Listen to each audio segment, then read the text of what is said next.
Hey guys, it's Greg from GWA Auto Parts, and today I want to go over the AA Ignition Liftgate Strut pair that fits a variety of GM SUVs, including the Chevy Tahoe, the Chevy Suburban, the Cadillac Escalade, the GMC Yukon, and Yukon XL from roughly 2007 to 2014.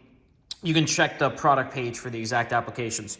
So these struts actually go on the back liftgate or trunk of the vehicle, and there's one located on each side. And what this does is this compresses. So this is going to compress in when you go ahead and lift up the, or when you close the hatch, this goes and compresses inward. And then when you open it, it extends outward like this and keeps your tailgate up and open. So if your tailgate's not staying up, these are worn out and you need to replace them on your vehicle. The installation on these is very straightforward.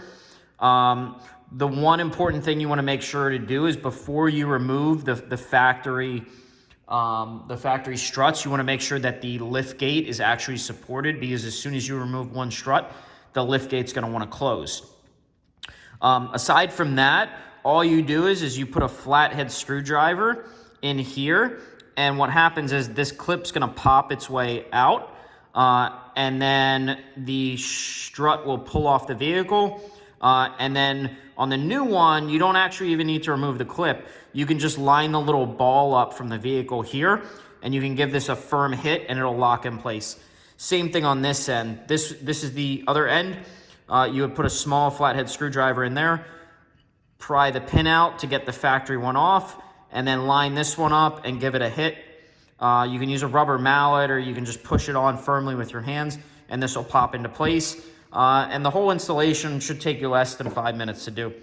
If you guys have any questions about this kit, if it's the right ones for your vehicle or anything else, please feel free to reach out to us. We'll be glad to help.